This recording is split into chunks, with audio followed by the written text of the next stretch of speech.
Good evening to all the Praktani brothers from around the globe. I welcome you all to the 57th Adda session. The Adda today is on the topic Science to AI to Ancient Scriptures by our very own Dada, Anand Mishra da from 1990 batch. But before I call on Ananda on the stage, let me call our moderator for today's session, who is none other than our very own Balaji Divakarda from the speakers batch, which is 1990 batch. Balaji Divakarda is chartered accountant by profession. He has held many senior management roles, and currently he is working as director finance and business administration at Class. Balaji Divakarda, the stage is all yours. No, thank you, Vikas. Actually, the stage is all with Anand today, and I would say we are all very privileged to have him here. We have been trying, Ritesh and myself, we have been trying that to get Anand on board for quite some time. And in between, he was in the process of moving to UK from Singapore. So somehow he did not get time. But fortunately, we have him amidst us now. And I will not give too much about his personal things because professional things, because those information is already uh, in the link and also available on LinkedIn. And this is what Anand wanted. On a personal front,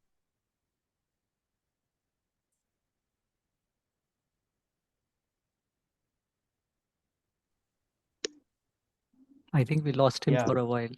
Yeah, we'll wait for him to come.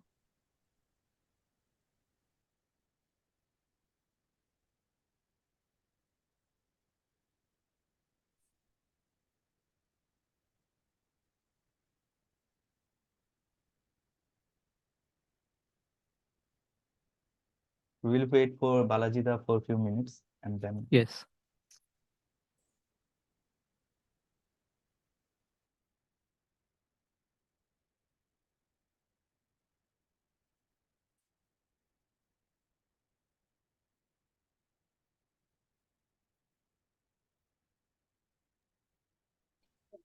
yeah, we could see some glimpses of, I would say, latent spirituality while he was staying with us in Delhi. And I think over the period it has blossomed. And let us hear from Anand without, I would say, spending too much time on introductions. Anand himself will take us through his presentation today. And let us all, I would say, listen and maybe contribute to our learning together. Yeah, Anand, please go ahead. Yeah, thank you so much, Balaji. As I was telling Vikash when we started the session, first of all, I feel very fortunate to get the chance to speak to all of you and share a few things. So let's start. I will share my screen and just let me know if you can see my screen. I will go on full slideshow mode in a minute. Can you see my screen? Yeah, Dada, we can see your screen. Okay, great. So I feel very fortunate, as I said, to come. Dada, can you yes. please turn on the slideshow mode? I'll go on the slideshow mode. Yes, Okay. yes. Just give me a moment. So I feel fortunate that I get the chance to speak to all of you today, as we see a lot of colleagues from senior batches as well as junior batches, as well as some of my peers are here. So Dandavat Pranam to all the Praktani members here.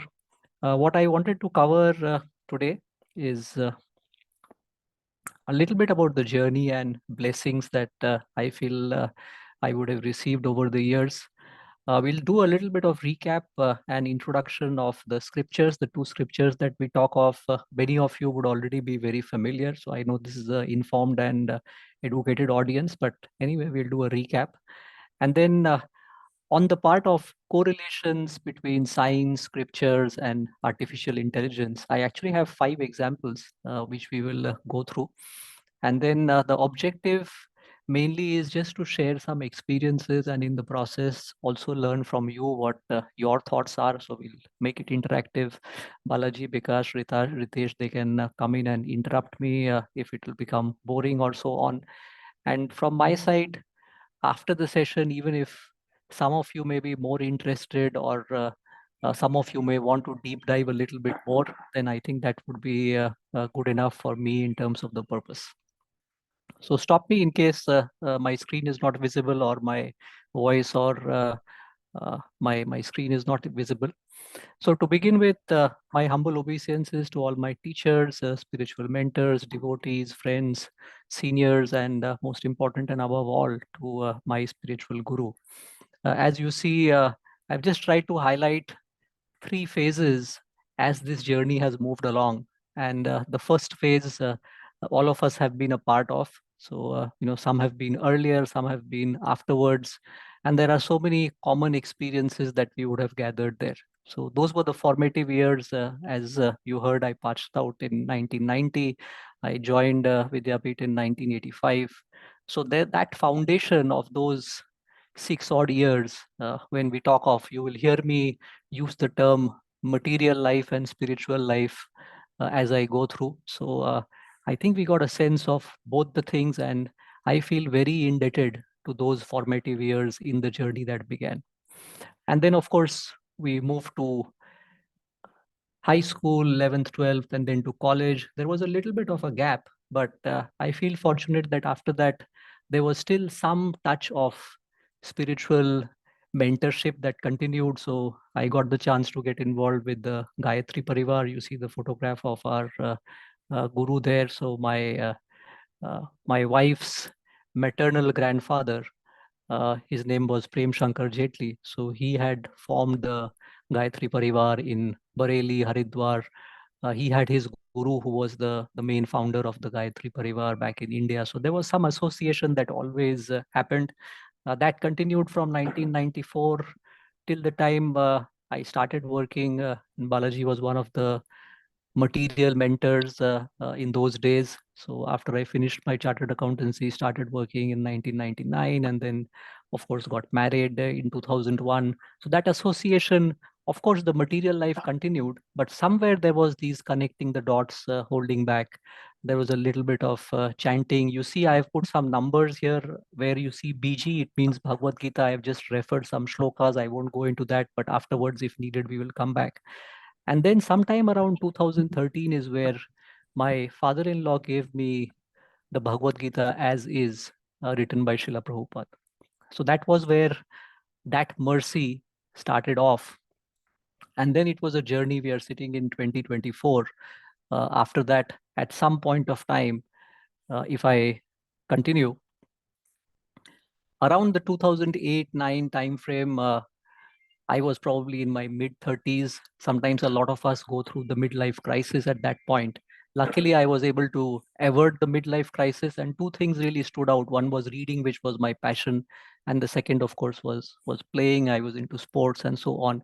And that reading from 2008 till about 2010, 11, 13, before I got a hand of the Bhagavad Gita as is, it was a lot to do with all kinds of books. I probably in that period ended up reading about 10,000 pages every year, right from science to philosophy to history to biographies and so on. And then 2013 is where the introduction of the Bhagavad Gita came in.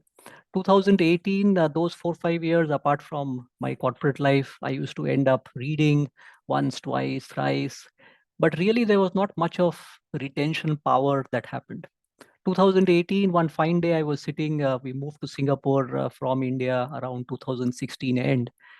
Somehow I got this inkling that I just ended up ordering the Srimad Bhagavatam from Amazon.com. And those 12 volumes of books came through. The day it reached my home, life took a turn, right? And that's where the mercy started even more. So to summarize, there are always positives in each school of philosophy. So I am not particularly advocating one philosophy over the other. I respect all philosophies, whether it is the Dvait philosophy, Advait philosophy, so on and so forth. But nevertheless, connection then intensified, and I always feel that somewhere from the Ramakrishna Mission to the Gayatri Parivar to now getting the mercy and finally being initiated around the 2021 timeframe post-COVID with Srila Prabhupada as my guru through the Ritvik system. So it was all connected, one by one. And now, of course, we are trying to continue life as a humble servant to serve all devotees, keep practicing this, keep preaching this, and here I get the chance to, speak amongst all of you. A lot of questions that some of you may be more reflective, some of you may be less reflective. We are all different individuals. For me, I've always had many questions come through my life. And it is very interesting as this journey and blessings that I have received, I found the questions to many answers, right? Or the answers to many questions. Now, the fact that when we were in Vidyapit, the fact some of my batchmates know, yes, all of us were extremely proud of the Sanskrit lessons that we learned. Santoshda used to teach us history and Sanskrit. What was really meant by those learnings, some of those things I realized after many years, right? The fact that, yes, you were forced to wear a dhoti kurta, get up in the morning, everything was done by the bell. Somewhere it helped in that spiritual discipline, which probably I would have got into a little bit more towards the later part of, my 30s and early 40s and so on, right? The fact that Balaji is here. I remember Balaji myself. Some of us used to have duties in the prayer hall, doing the Mangal Aarti in front of Ramakrishna Dev, Shardama and Swami Vivekanand. Why did I get the chance to do those things? And is it connected somewhere with the life that I am trying to lead now? And by the way, I'm not a hermit. I live a normal life like many others, so which means I do my office work and I also do all this stuff. So a lot of those things came in, but I think the biggest question and answer that was really game changing was, what is the purpose of life? And that I would have found about 6-7 years back, while the search would have been there over the past many years. I just want to quickly pause, check with Balaji, Bikash, Ritesh, am I going too slow, too fast? Is it okay? Any tips? No, it's all right. Maybe with the length of your presentation, maybe little bit faster would help. Okay. Yeah, thanks. So we'll go to the introduction of the scriptures. I don't need to read it out. All of you are aware. Bhagavad Gita, everyone is aware. It had 700 verses. Srimad Bhagavatam, if some of you are not aware, it's the Bhagavad Puran, one of the 18 Mahapuranas, genre of ancient Indian scriptures. What is the difference? If you ask me, the way I correlate is, one is for a graduation and the other one is post-graduation and maybe a little bit of PhD, right? So Bhagavad Gita is the science of God. Lord Krishna explains whatever you get to hear is basically the absolute truth, right? But of course, it is one thing to read it, one thing to understand it. How do you really practice? There is a difference between theory and practicals. So the Bhagavad Puran is actually replete with stories of devotees, how they have developed what is a primary thing in all philosophies, whether you talk of Indian philosophy, Christian, our Muslim brothers, Jewish brothers, everywhere the philosophy is the same, which is God consciousness or love for God. So here you actually have practical examples which help you lead life accordingly. Right. So now we'll go a little bit of the deep dive into the scriptures. If there are questions, just pause. But before that, because I'm not that qualified, so I think it is important that I also offer my obeisances through a small prayer. We have seen in Vidyapit also a lot of functions, or a lot of things that we used to do. We used to start with prayers. So allow me to just read some prayers, which you can see in the background, which will appear on your screen. Om Namo Bhagavate Vasudevaya. Om Namo Bhagavate Vasudevaya. Om Namo Bhagavate Vasudevaya. Om Ajnanatimirandhasya Jnananjanashalakaya Chakshurunmilitan Yena Tasmai Shri Guruve Namaha. Shri Chaitanya Mano Abhishtam Sthapitam Yena Bhutale Swayam Rupah Kadamahayam Dadati Swaha Padantikam Vande Aham Shri Gurun Shri Yutapadakamalam Shri Gurun Vaishnavamscha Shri Rupam Sakrajatan Sahagana Raghunatha Anvitam Tam Sajivam Sah Advaitam Savadhutam Parijana Sahitam Krishna Chaitanya Devam Shri Radha Krishna Padana Sahagana Lalita Shri Vishakha Anvitamscha He Krishna Karuna Sindhu Deen Bandhu Jagatpate Gopesha Gopika Kanta Radha Kanta Namostute Tapta Kanchana Gaurangi Radhe Vrindavaneshwari Vrishabhanu Sute Devi Pranamami Hare Priye Vanchakalpatarubhyascha Kripa Sindhubhya Evacha पतितानां पावनेभ्यो वैष्णवेभ्यो नमो नमः। नमो ओं विष्णुपादाय कृष्णप्रेष्ठाय भूतले श्रीमते भक्तिवेदांत स्वामी इति नामिने। नमस्ते सरस्वती देवे गौरवाणी प्रचारिणे निर्विशेष शून्यवादी पाश्चात्य देश तारिणे। जय श्री कृष्ण चैतन्य प्रभु नित्यानंद श्री अद्वैत गदाधर श्रीवासदि गौर भक्त वृंद। हरे कृष्ण कृष्ण कृष्ण हरे हरे, हरे Ram Ram Ram Hare Hare. All glories to Srila Prabhupada. Hare Krishna. All glories to Ramakrishna Paramahans. All glories to Sharadama. All glories to Swami Vivekananda. All glories to all our teachers, brahmacharis, monks, all the colleagues involved, all the values and principles from Ramakrishna Mission and all other philosophies. Hare Krishna.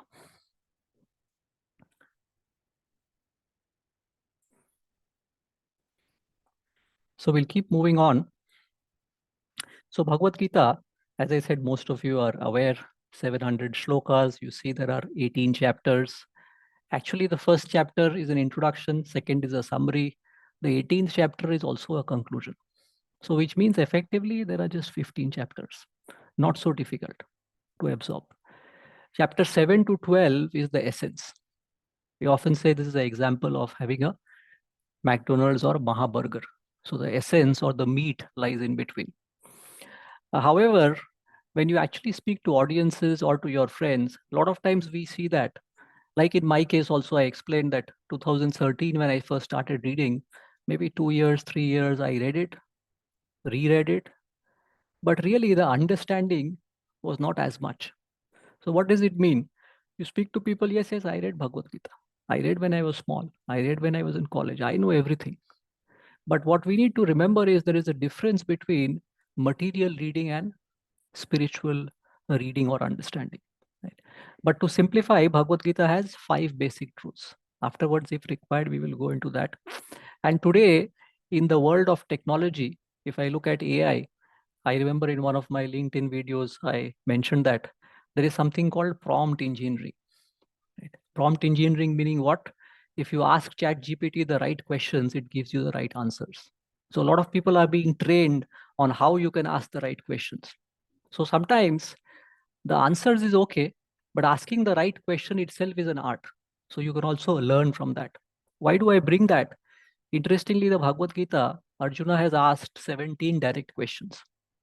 And even if we don't worry about the 700 verses, even understanding those 17 questions, what did he really ask? That itself sometimes may change our life. Right? So that's on the Bhagavad Gita.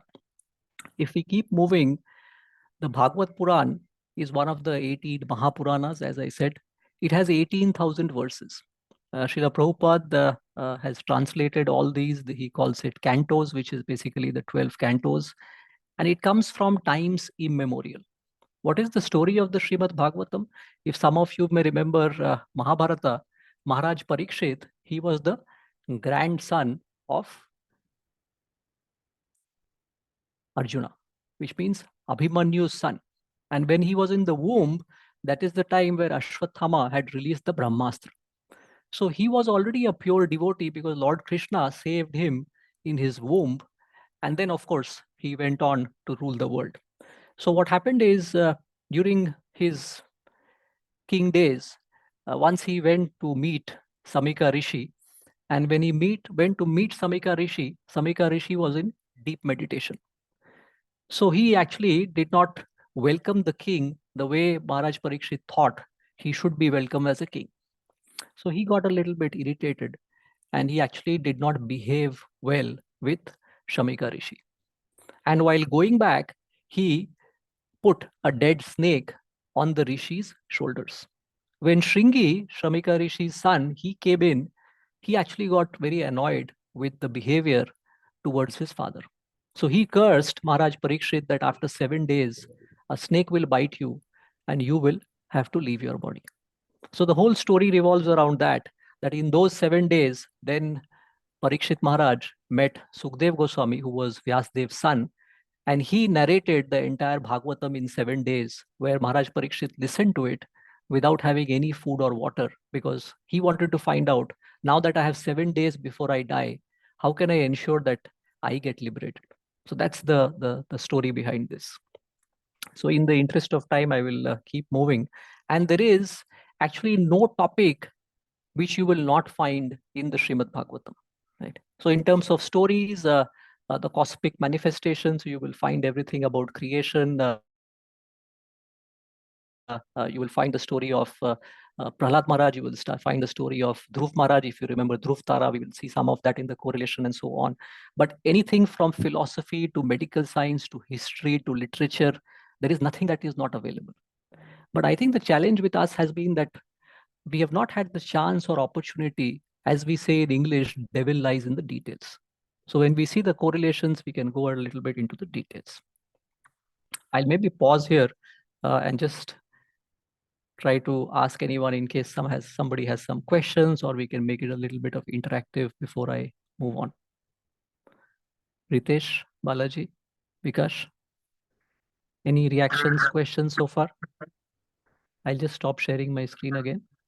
Pretty interesting, yeah, Anand. We are all enjoying it. Shall I continue or shall we pause? Yeah, sure. Just tell me. No, you continue, yeah. Okay. So one of the other things about this Srimad Bhagavatam is, you see, let's try to think. Everyone knows there are scriptures. You ask people, Bhagavad Gita, when was it written? We all know, especially as people who live in India or even outside. Yes, it was written 5,000 years back. When was Srimad Bhagavatam compiled? Vyas, after compiling all the literatures, he was still not feeling satisfied. So one day he went to Narad Muni and said, Narad Muni, I have written so much of Vedic literatures. He was a literal incarnation of Lord Krishna. He said, but I'm not enjoying. So Vyasdev told him that, look, the reason you are not enjoying is, yes, you are a literary incarnation of the Lord. You have done so much of service to humanity by writing all these scriptures. But I think you have not narrated the pastimes of the Lord appropriately. और इन हिंदी और बंगाली आपने भगवान की लीलाएं इसके बारे में आपने इतना लिखा नहीं है भगवाনের লীলা সম্বন্ধে আরো একটুখানি লিখতে পারো and the pure devotees, how they have developed the art of the love for God and how to serve God, that you have not written. That is when he compiled the Srimad Bhagavatam. Right. Now the question is, Srimad Bhagavatam, if historically it was compiled after that and all this Maharaj Parikshit, grandson of Arjuna, so that means this is a literature which is 5,000 years old, 4,000 years old. But the answer is no. This is a literature that is coming from times immemorial. What does it mean? The whole Vedic literature was passed on from Lord Vishnu to Lord Brahma at the time of creation. And then there is what we call in the spiritual education parlance is disciplic succession. So it was passed on from Lord Vishnu to Lord Brahma, because Lord Brahma, when he emerged out of the navel of Mahavishnu, he did not know what is my job. He was bewildered. He did not even know who are my parents. So he did tapa for 1,000 years. Then the Vedic knowledge was passed on to him. And then the Vedic knowledge came in through Narad Muni and all the disciplic succession that follows through our Sampradaya system. Right? Like if you look at Ramakrishna Mission, we primarily follow the Adi Shankaracharya system. So all it has come through the Acharyas and so on. So it is from times immemorial. Okay. So let's now deep dive into the first correlation. So what you have on the left is, I have put an image. I think for some of you on the mobile phone, you have to probably zoom in a little bit. On the left is a depiction out of Wikipedia, North Pole or the North Star. So here, if you see, there are these Ursa Minor, Polaris, and all these stars, and the kite, and then the tail, all of is there. So I actually asked ChatGPT. By the way, ChatGPT is doing a great job. I do a lot of my studies now. Sometimes I ask questions. I will show you a document which I can leave for all of you. It's interesting and it's good. We can always use technology for our spiritual benefit as well, apart from the material benefit.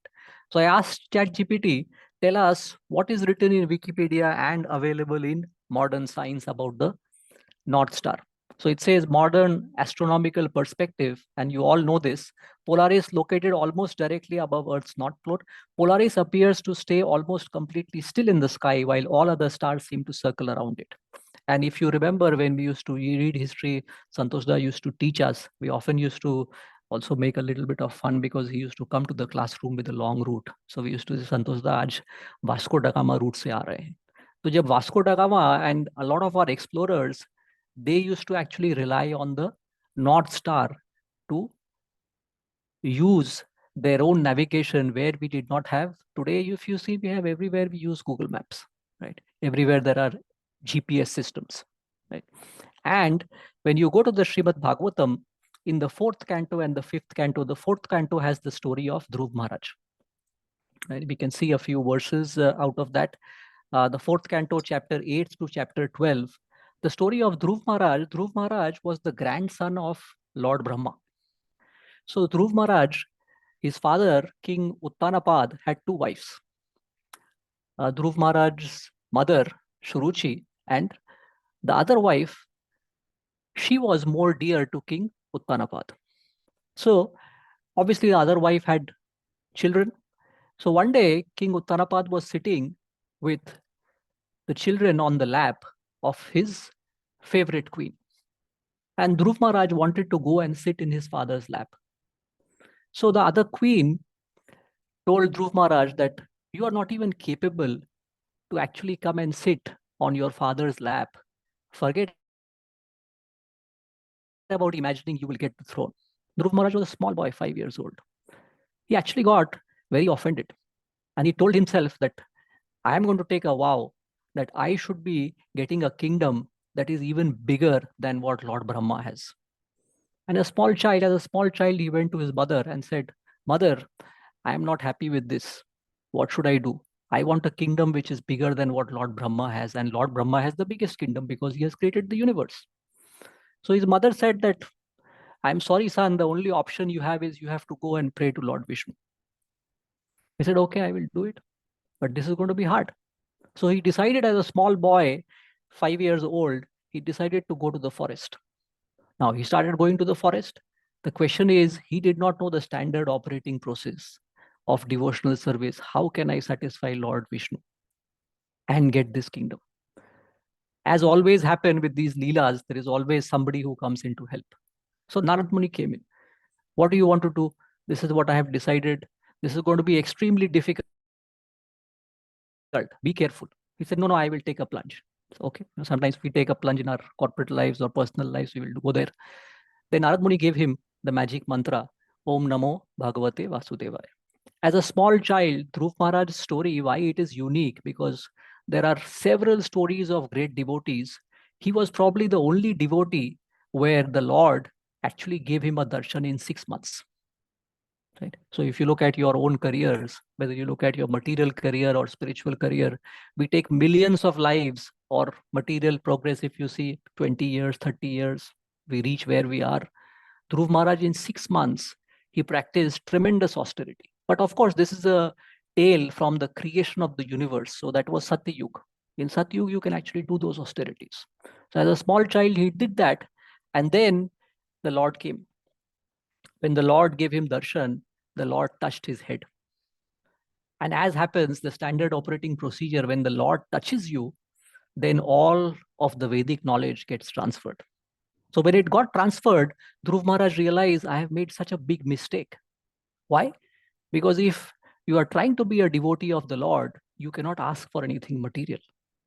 But nevertheless, the Lord said, I will grant you some material benedictions as well.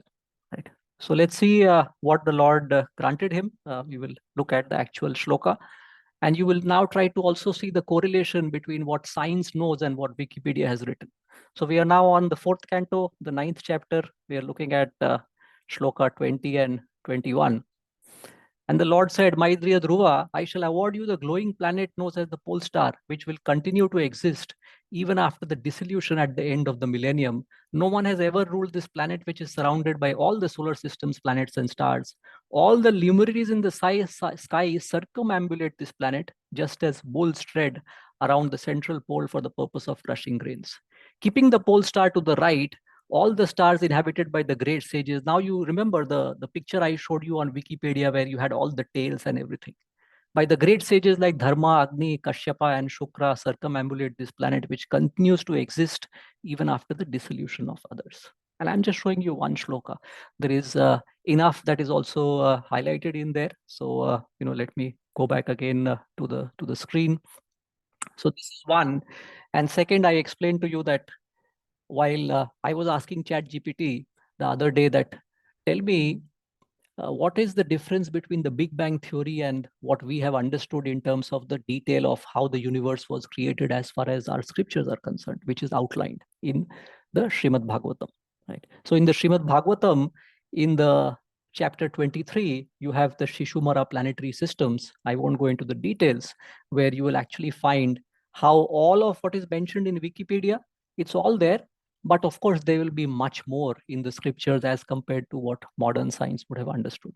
So this is a first correlation. I'm looking at the time again. I will pause now. I can just take some questions, make it interactive. Otherwise, it is just a one-way dialogue. I think I am boring many of you. So I will stop. Maybe Anand, one question which you need not answer directly, but over the course of your discussion, you can answer that. Is that the question is, how did you get into this field? That you have to find a correlation between our scriptures and science. What science tells us today. Yeah.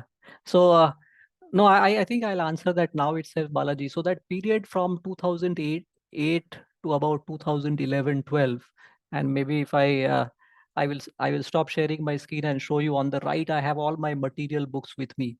So I used to do a lot of reading, right? And then when I started reading, like I'll give a correlation on Ray Kurzweil. I started reading. Ray Kurzweil is one of the pioneers in artificial intelligence. So I read Ray Kurzweil 10 years back. Right? He has a very interesting book, How to Create the Mind. Whatever you are seeing now in the technology world, or even in medical world or otherwhere, everything that we are developing now. So he has been one of the pioneers who has predicted about these things. So having read those things, and then from 2013, 2018, maybe one good question that Balaji answered, it does not happen overnight. So 2018 is when I started reading the Srimad Bhagavatam. It has 18,000 verses, 12 volumes. I actually finished reading it in 2024, November, December. So it took me 6 years. And while I was reading through that, obviously, as I explained in my presentation, we are all different individuals. I'm a little more inquisitive. So that is where I used to go back. In my library, there is one section which is spiritual books, one section which is material books. So I often used to, again, see, this is the small thing that we get taught, the Ramakrishna Mission library, where we used to get a little bit of time after lunch. But some of us used to go there, right? And of course, we used to have a library period. So I think this DNA that has come to us from Ramakrishna Mission, that helps a lot in at least sometimes pausing and reflecting back and drawing correlations. Did I answer your question, Balaji? Yes, Anand. Yeah. I'm continuously looking at the time. I'm around 30 minutes. So I want to again pause, get some reactions, questions. No, I can cut I'll short. give you a reaction, Anand, because they said Yes. so. Yes. No, very happy. No questions as such. And wonderful correlation. I mean, while we are all dealing with technology day in, day out, and we know the power of technology and the correlation, I mean, those grains have already been ingrained in Ram's mission.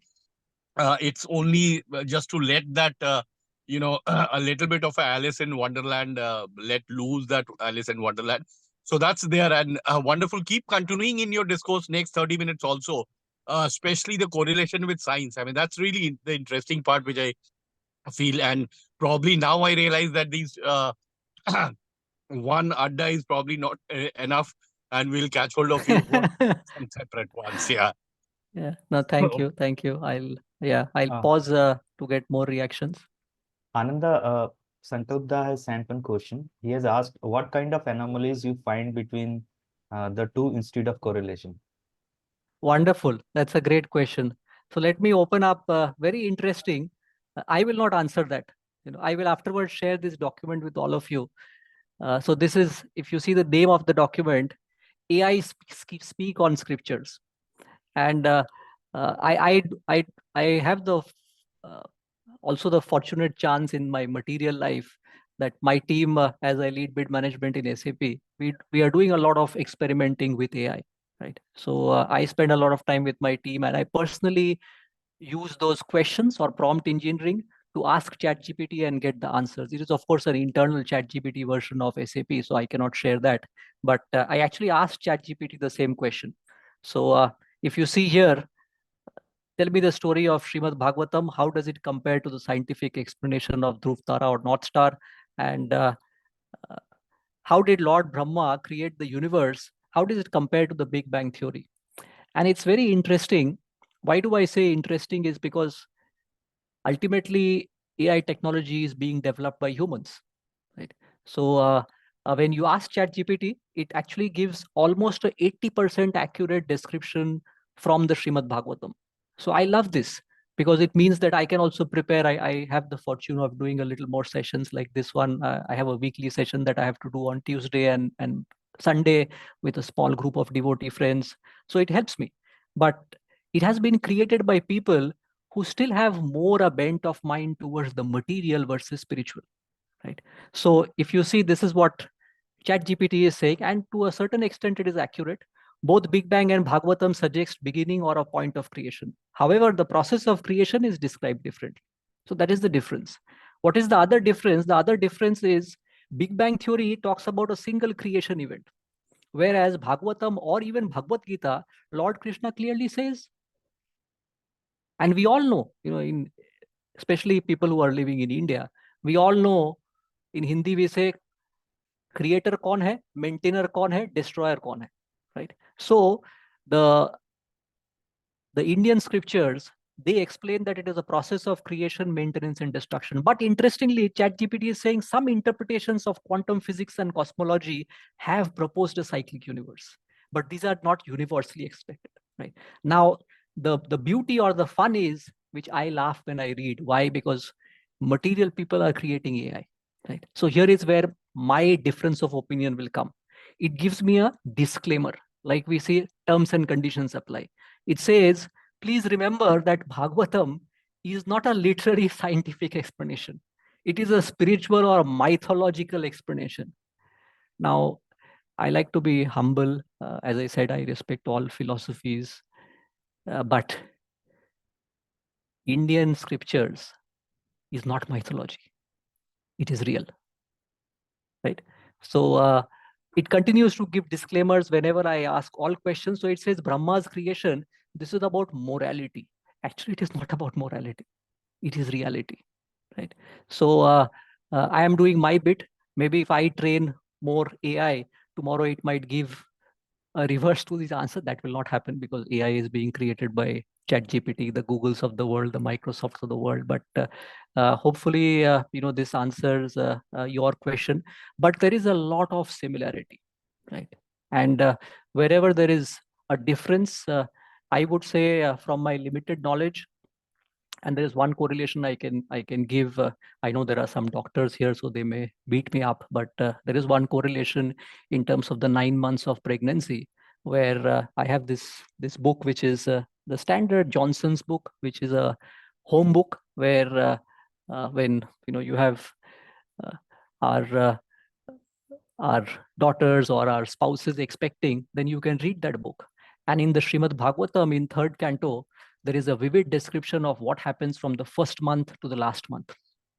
The only difference is, in the medical book, it talks about what medically happens in the embryo. And what is the difference between Srimad Bhagavatam?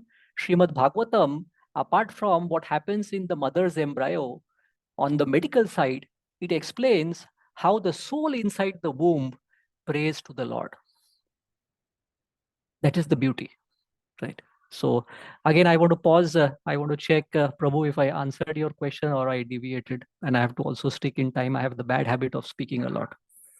So I will stop. This is Anil Jha from 1977 pass out, AIHS last batch. very interesting and engrossing your talks. I would like to interrupt. Brahma creation is not a mythology, is a reality. Can you speak a little more on this? Sure. You said it's a reality. Can you elaborate a little more? Yeah. That's a great thing. And, please stop me. I will come to maybe one of my other correlation points. So I already spoke briefly about this. I can show you. I talked about the 9 months in the mother's womb. We have all spent time there. So there is that correlation. Let me come to the one that Prabhu asked. Prabhu, Dandavat Pranam, you are so senior. So I will go on full screen mode.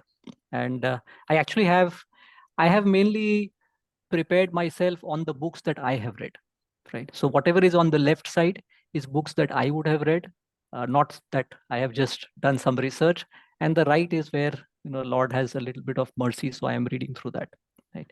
So Big Bang Theory, what is time? We all know, I think one of the pictures I did not give, which I love, is Einstein, his life and universe. It is there. If you can see me on the video, all these books are there with me. Yeah, I hope you can see. So I'm not trying to just give a high level funda.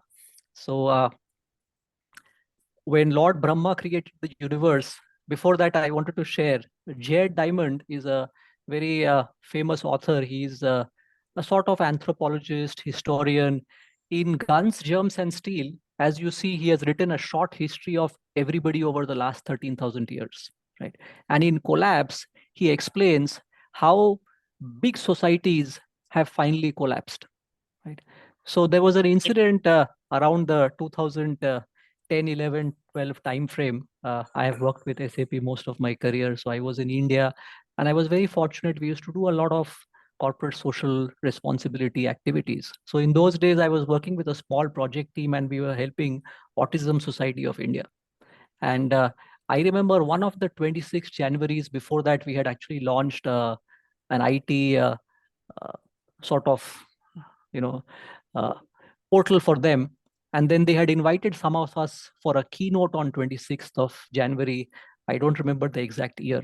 And I stood up on stage and like having this bad habit of speaking, I did a book reading from Jared Diamond's Guns, Germs and Steel. And one of the things that Jared Diamond explains as a material anthropologist and a historian is, what do you think is the biggest innovation in the world? And you are reading the book. I say, okay, I'm reading the book in front of all the audiences. The biggest innovation is when man learned how to speak language. I said, wow. So in those days, I was more into material books and so on. And I narrated, people were happy, this, that. And then I started reading Srimad Bhagavatam, right? In school, if you go back, who is the inventor of modern psychology? Sigmund Freud. Who invented airplanes? 3-year-old, 4-year, even in Ramakrishna Mission, we used to have those quizzes, general knowledge question. Immediately you answer, Wright brothers. When you start reading the Srimad Bhagavatam, you realize that everything actually was created by Lord Brahma. No, Anand, all this is nonsense. You are just giving a high-level funda. Can you give some examples? Okay, let's see. Now we are going to Srimad Bhagavatam, 3rd canto, text 10 to 15. We are seeing, or this is the 15th verse. And maybe I just, I try to, just give me a moment. I try to open another window, which is easier, where I will go to Vedabase. And all these links are there. I will share with all of you so that, you have all of this with you. So I'm going to Srimad Bhagavatam. I'm going to the 3rd canto. First thing I want to share is, which I was amazed, is the level of detailing which is there. So if you notice here, each of the chapters has a lot of verses, but at a high level. So first of all, Brahmaji came from Garbhoda Kayashri Vishnu. So from Lord Vishnu's navel, Brahmaji appeared. And as I explained to you, he was first confused. Why am I here? So he prayed for 1,000 years. He got the creative energy. He got the whole Vedic wisdom. Then he started creating the universe, right? And if you notice here, how does it compare? Where is the detailing? How did he create time? How were the atoms created? He created the Kumaras. How does all of these things happen? So these things are all detailed and outlined there. Okay. So now I'm going to show you a snapshot of what I was previously showing, how different elements were created. So we are seeing just one verse here. So of the 9 creations, the first one is creation of the Mahatattva, right?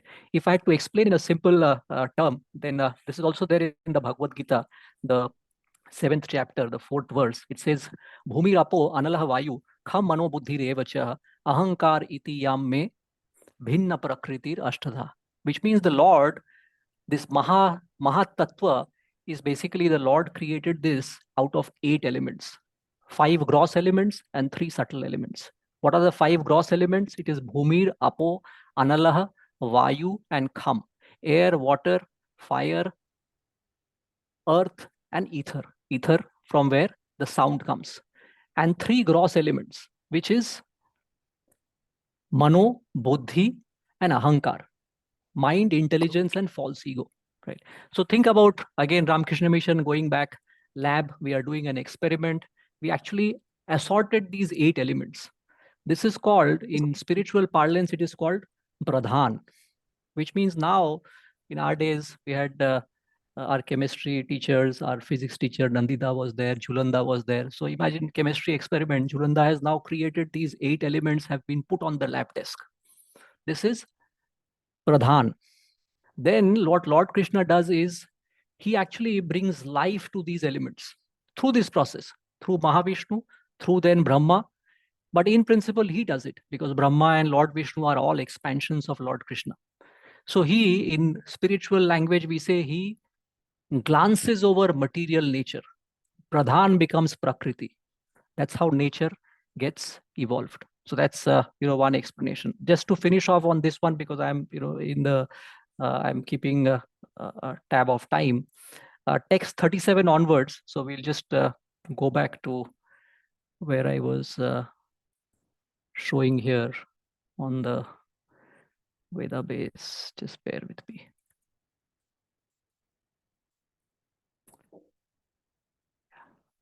Maybe I just need to open one more screen.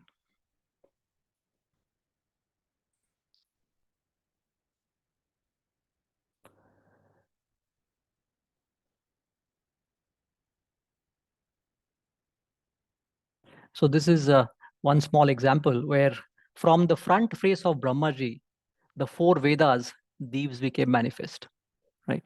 And if I show you an example of 37 onwards, let me just show you which is.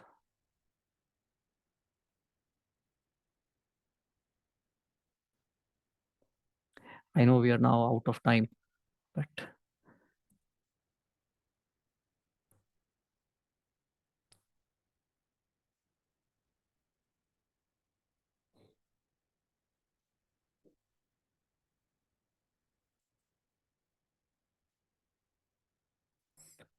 so we are now seeing 1237. I told you about how embarrassed I felt after giving that lecture in the in front of the Autism Society, because from 37 onwards is where this is being explained. So I showed you that verse because from the front face of Brahma, the 4 Vedas, they appeared. And then you see text 38. He created medical science, military art, musical art, architecture from the Vedas. He created the 5th Veda, the Puranas and the histories.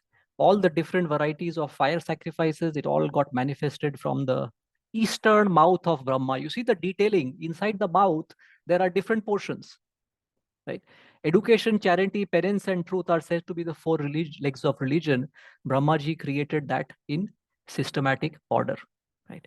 The science of 44, you see 44, the science of logical argument, the Vedic goals of life, law and order, moral codes, celebrated hymns, Om Bhur Bhuva Swaha. These all got manifested from the mouths of Brahma. The Pranav Omkar was manifested from his heart. The art of literary expression, Ushnik, was generated from the hairs on the body of the Almighty Prajapati. The art of writing verse, Pankti, you see how I felt embarrassed. I went and said, man created the biggest innovation when man discovered language. The rocks are there. We were not able to find out what is the meaning of Harappan language. Yes, of course, in phases man created. That doesn't mean we discredit. Wright brothers did that. Very good. I will show you when Dhruv Maharaj went back to Godhead, to the spiritual world, there were aeroplanes that were sent. That is the standard operating procedure. Whenever pure devotees go back to the spiritual world, which is Vaikuntha Lok, there is an aeroplane that comes in. There are thousands of references of actual word used Viman in Srimad Bhagavatam. Do I say Srimad Bhagavatam is false? Do I say that Viman is false? I actually asked ChatGPT, why Viman? You get up on SpiceJet, Indigo, what do they say? इस विमान में 3 आपातकालीन द्वार हैं, 2 सामने, 2 पीछे, 2 बाएं तरफ. Why do they use the word viman there? So we can, think about the interpretations and so on. Brahma's soul was manifest. Look at alphabets. Touch alphabets, his body as the vowels. All of these came in through Lord Brahma. So I again want to pause. I know Ritesh, Balaji and Bikash, I have gone beyond time, but I just wanted to give a glimpse of, what is it that we have. And if I had to just give an example of, the airplane that I was talking about, I'll just show you. And there's also one more question from Supriya. Yes. Supriya, Yes. yeah. Yes. Okay, can I ask this question, Ananda?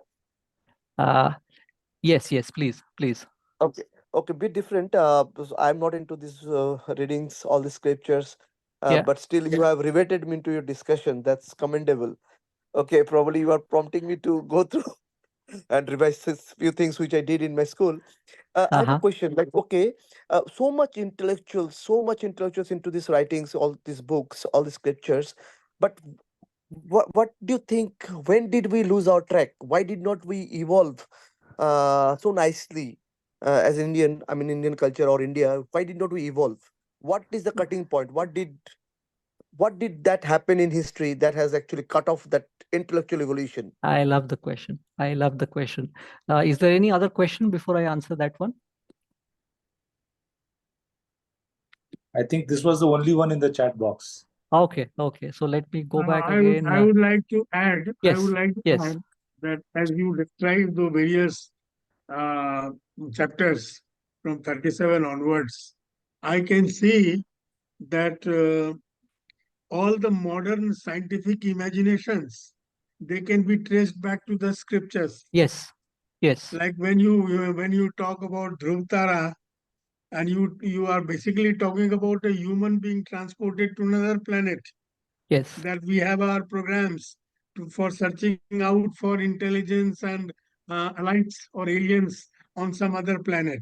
Yes. So all the imaginations which form the scientific queries or even artificial intelligence, transferring from hard disk to laptop, from mobile to all these transfer, which used to be done by the sages by mere touch or ashirvad.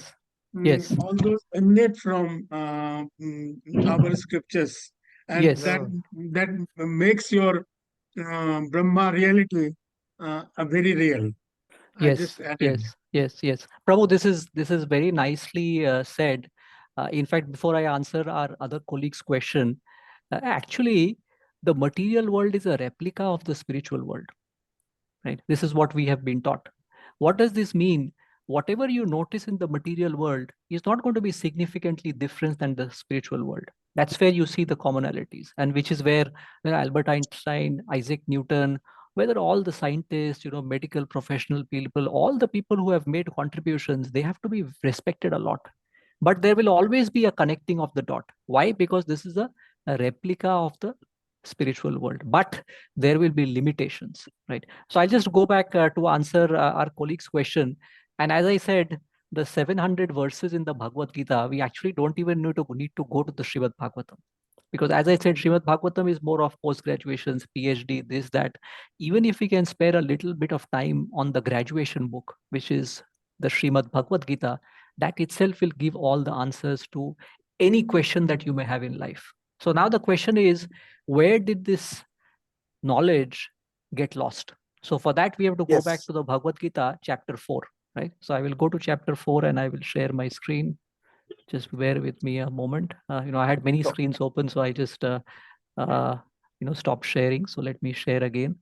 And in the 4th chapter, actually, Lord Krishna, the 4th chapter is interesting because it has verses which all of us will remember. Why? Because some of us who were still younger in the early 80s, we all had the Mahabharat serial that used to come in. So all the famous verses, which is Paritranaya sadhunam vinashaya cha duskritam dharma sansthapanarthaya sambhavami yuge yuge, all of that is mainly in the 4th chapter.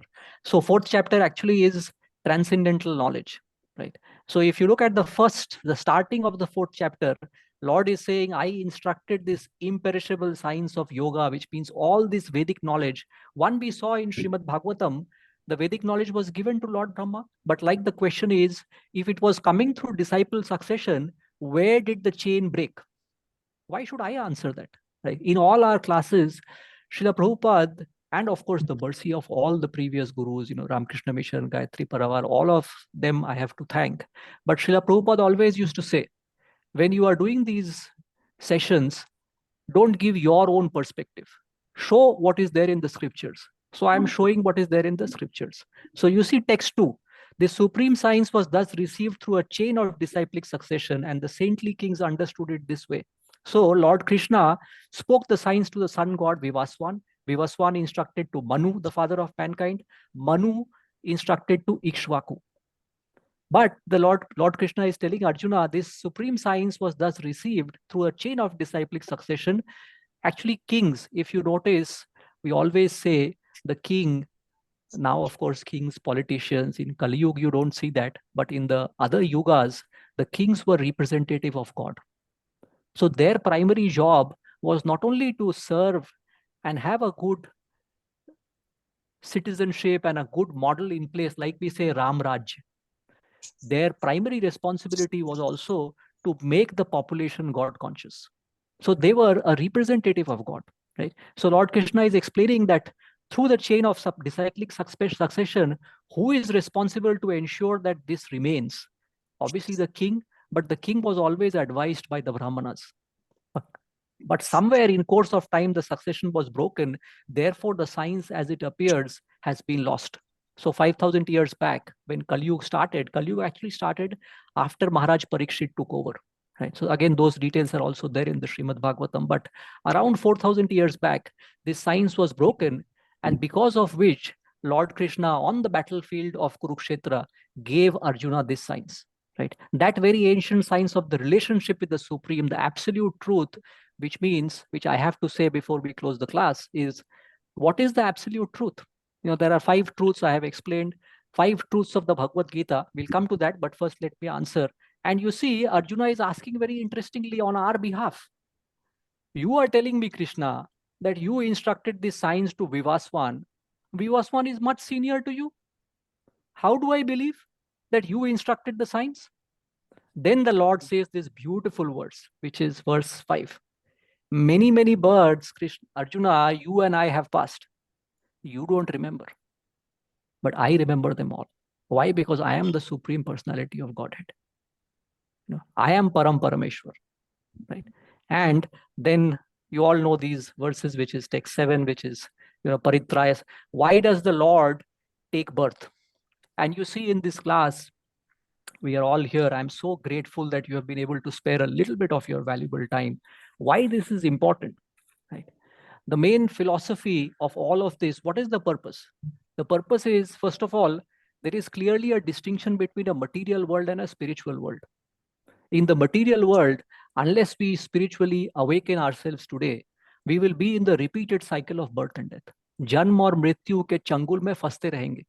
In the 8.4 billion species of life, sometimes as an animal, sometimes as a human.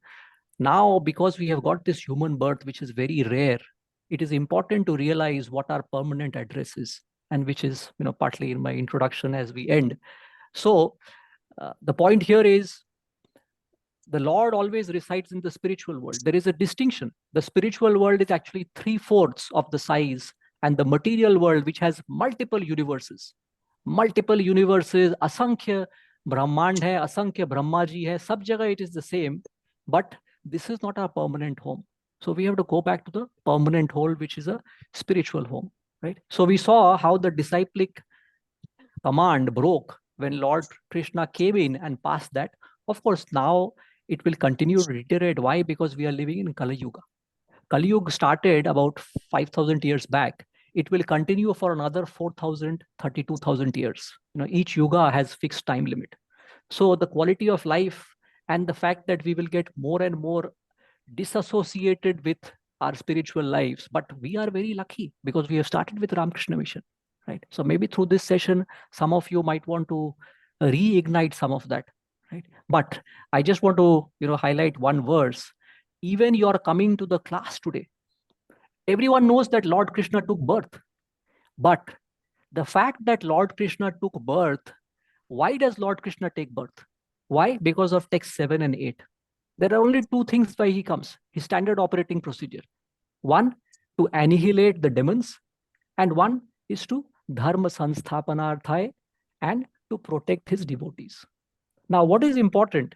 Lord Krishna's birth is a transcendental birth. अपने original रूप में उन्होंने अवतार लिया था. इस चीज को अगर हम समझ लेंगे, अगर जन्म कर्म चमे दिव्यम एवं यो वेत्ति तत्वतः त्यक्त्वा देहम पुनर्जन्म न एति माम एति सह Arjun. What does it mean? This is so powerful, this science. The Lord is saying, even if you can just understand the transcendental nature of my appearance, अगर आप इतना ही समझ जाओगे ना, तो आप इस जन्म और मृत्यु के चंगुल से बच सकते हो. Next time you will not get born. Is it that difficult? Actually, it's not that difficult. So I know I have gone much beyond my time slot. So I will again, pause for questions, thoughts. Your time is very valuable. Please feel free to take a bio break or whatever, and I can finish off with my last thing. Yes. One very primary question. Thank you so much for such a wonderful answer. And because again, as I said, I'm not into reading at all, but something has reignited probably, or maybe I want to. I don't know how to maintain that momentum. What do you think? What would be the starting point? What I should start reading with? Okay, to see. that's a great question. So yeah, I'm seeing. Are there more questions, Bikash, Balaji, which I can combine and answer? Yeah, I have one more question, Ananda. Yes. Yeah, so if you could just briefly explain, again, it's not a top priority question. So how is this philosophy different from the Advaita philosophy that we followed in Ramakrishna Mission? Yeah. Okay, that's a second question. Yes. And So one doubt yes. Which comes to my mind time and again, is that when I was reading history, then I was that Rigved, the first of the revealed creations. There is in the last sloka, there is a hymn of creation in Rigved. So that I was translated and told that Rigved hymn of creation says that how the world was created, even the gods do not know. Maybe it was created out of tapa, that is heat, but even the gods did not know how the universe was created. Like the universe was created, the gods were later than the world's production. Yes. So that was one confession in the hymn of creation in the Rigved, which is supposed to be the first book. And later on, this Bhagavad Gita and all, whatever scriptures we are talking is post Rigved.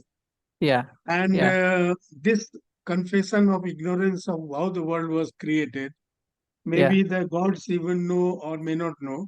Then later on, there is so clear description of the components of the world being created that sometimes creates some doubt in my mind. That's my doubt. You did not answer this question. No, we will answer, Prabhu. We will answer. We will just take 1 minute. So I'll keep noting the other questions also. But I first want to say humbly check with Balaji, Bikas, and Ritesh. Is it okay if we continue? I think Anand, as long as people are still in the meeting, I think it's okay. Yes, yes, I'm so happy. Okay, so first we'll answer Prabhu's question from our 1977 batch. We'll go with seniority. So Prabhu, this question that you, or this comment that you read in the Rig Veda on why even the demigods were not aware of how the Lord created the universe, right? So let's go back. As I said, first, simple, graduation book, Bhagavad Gita. So let's go to Bhagavad Gita and see what Bhagavad Gita says. So we'll go back again, and this time we will go to chapter 10. And I have already put a lot of links for all of you, so don't worry. And I'm happy to have more sessions in smaller groups. So we'll first go back to Bhagavad Gita, and we will find the answer to Prabhu's question, which is in the 10th chapter. So 10th chapter is opulence of the absolute. I hope you can see my screen. So 10th chapter, Lord starts, because you are my very dear friend Arjun, I shall speak to you further, giving knowledge that is better than I have already explained in the previous 9 chapters. You see, Prabhu, can you read for me the text too? If Prabhu, you can read Prabhu from our 1977 batch, text 2. You want me to read? Yes, Prabhu. Yes, Prabhu. Neither the hosts of the demigods nor the great sages know my origin or opulences. For in every respect, I am the source of the demigods and sages. Yeah. So Prabhu, na me vidu suraganaha prabhavam na maharshayah aham adir hi devanam mahirshinam cha sarvashah. It is true, right? Even the demigods and sages, they do not understand. Forget about the demigods and sages. I am a very small, in our spiritual journey, we say 3 classes of devotee. First class, second class, third class, right? I am a third class devotee.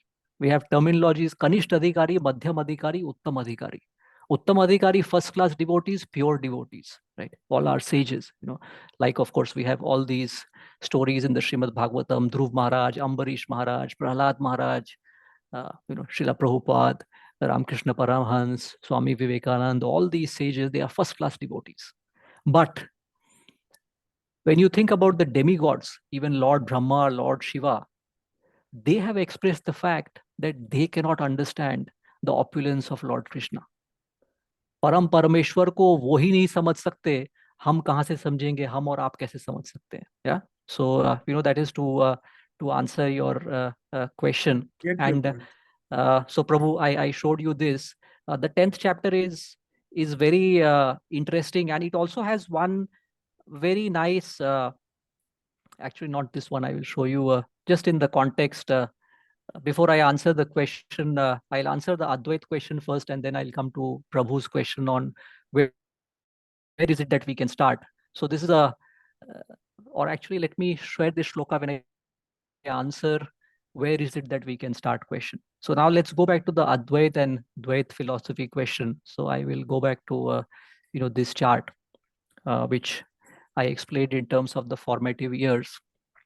So if you look at the Ramakrishna Mission philosophy, that philosophy mainly percolates from what Adi Shankaracharya had propagated about 1,000 years back, right? And that philosophy primarily is what we call the Advait philosophy, right?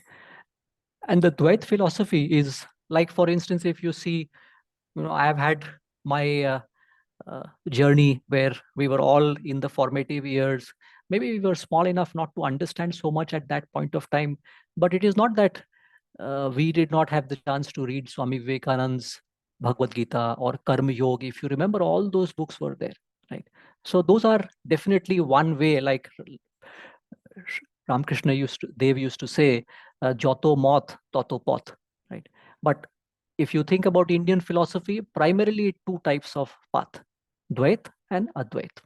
So the Dvait system, which I now follow with the mercy of my initiated Guru Srila Prabhupada, the Gayatri Parivar also, they were, I had the Guru, but I was not formally initiated. And there is a difference between formal initiation and, still not following formal initiation, but main is the guru. At least you have to surrender yourself and follow the practices. So Dvait philosophy is the philosophy where you believe that God has a physical form, and you channel your energies. Both philosophies, you have to end up with serving God, right? Loving God. But the Dvait philosophy is where your principles or how you practice, to the question that one of our Prabhus asked, that where do I start? So the first place to start is there are three things that are required to have good progress in spiritual life: sadhu, shastra, and guru. Those three we have to start. Right? Now, finding a guru is not easy. So that is something I won't go into details, but you need sadhu sang, which means you need association of devotees. And if you think about it, we were so blessed that we had that association for such a long time in our early years when we were at Ramakrishna Mission, right? We were staying with the sadhus. So we had that devotee association, we had that sadhu sang, right? But coming back, Dvait philosophy. So Dvait philosophy believes in the physical form of the Lord, right? And both are things that you can practice. If you ask me, it's not that we have not gone through the rigors of Ramakrishna Mission. A lot of my spiritual discipline, I am a Kanishtha only trying to start, but all that discipline came in from there. Right? But personally, if you ask me, maybe all of this is connected to the dots, but I don't want to go into a debate, because you will see a lot of, if you search on social media, Dvaits and Advaits, they are fighting with each other. My philosophy better, your philosophy. I am a very small man, right? So I don't have any particular preferences here and there. Right. I think my wife, myself, and our devotee friends, we are able to follow this path. But main difference is Advait is the philosophy where you are thinking more in terms like Buddhism. Buddhism is also an Advait philosophy where physical form of God is not so much prayed to. They believe that it is the impersonalist philosophy, and therefore you can merge with the with God's energy and so on and so forth. Finally, you will reach there, right? But let's go back to the point that did Arjuna ask this question to Lord Krishna in Bhagavad Gita? And interestingly, in chapter 12, this is the first question that he asked the Lord. Lord, for me, you tell me, and again, don't think too much in terms of whether this is better, that is better. Maybe Arjuna wanted to follow that method, what the Lord prescribed. So, please don't misunderstand. I know we are being recorded, so I have deep respect for each of them. And Ramakrishna Mission is the first one that gave me the seeds of this spiritual journey. Right. So we'll go to the Bhagavad Gita again, and we will see. I told you in chapter 12, Arjuna asked Lord Krishna this question. So who was the colleague who asked about the Dvait and Advait philosophy? If you could help me, if you could read text 1, if you can see on your screen. Yes, Ananda. Prasanjit, So Arjuna, yes. Arjuna inquired, which are considered to be more perfect, those who are always properly engaged in your devotional service, or those who worship the impersonal Brahman, the unmanifested?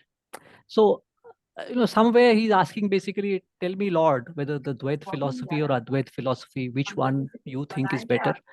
This should not lead to debate. I'm just showing you what is there in the scriptures. I think both philosophies are important. If you ask my personal experience, again, it depends from individual to individual. Personal experience for me, Dvait is a little bit easier because, you can, let me ask you a question, a practical question. Maybe some of you are motivated after this session, right? Let's imagine now we do a meditation for 2 minutes in this Zoom class. And we say that we will meditate, and we will meditate on nothingness. So again, for some of you, you may find it easy. Personally, for me, I find it difficult. Right? Against that, if you ask me, no, what you can do is, if you want to develop service and love for God, you put a deity at your home or put a photograph at your home. Many of you may be having it, at least on important occasions. I mean, I have to do it every day along with my wife. We have to do deity worship and all of that. Then it becomes easier because we feel that our connection becomes a little bit easier, right? Like if you see in your families, we all love our parents, we all love our brothers, sisters, we all love our children. Why? Because we can physically see them and feel them, right? So the Lord asked this question, or Arjuna asked this question to the Lord, and the Lord is saying, those who fix their minds on my personal form are always engaged in worshipping me with great and transcendental faith, are considered by me to be most perfect. But there is a caveat. He is not saying that the other path you cannot. But those who fully worship the unmanifested, that lies beyond the perception of the senses, right? Lord Buddha, actually, many people do not know Lord Buddha, who established the philosophy of Buddhism, which is by and large Advait. He is a actual incarnation of Lord Krishna. 12 अवतार हुए थे Lord Krishna के होते हैं, उसमें से एक Lord Buddha थे. बहुत लोगों को ये पता नहीं है. This is mentioned in the Shrimad Bhagavatam, right? और आदि Shankaracharya, he was also a great devotee as much. There is no difference. But the Lord is here saying that sometimes the impersonal conception, it might be very difficult. But again, we'll not go so much into the debate. Have I answered your question, Prasanjit, at a high level? What is the difference between the two, and what is the thing that Lord Krishna has So what mentioned? you say is the difference are not that significant as long as you follow something, right? I mean, that's the bottom line. Yes. I mean, whatever works for you, you follow, right? The important thing is, and we'll now come back to the question that our colleague asked, that where do I start? I want to focus a little more on your my spiritual life. Where can I start? Do I read? Do I do? What is it that I can, get ready with? Okay. But before that, any other questions on, you can read through more on chapter 12. There are... Anand, yes. I just wanted to add something on the Dvait and Advait thing. Yes. The challenge in Dvait is that, I mean, you worship a physical manifestation, and so that you are able to correlate and imagine and think through. But the challenge sometimes we have is that when form dominates over substance, many times you would find in practical experience that we get so enchanted by the form that we forget the purpose for which this form is there. And then, I mean, which I would say is a religious degradation that takes over compared to the real purpose of, I would say, spiritual life. Yeah. No, fair enough. So this was just yeah. I don't want it.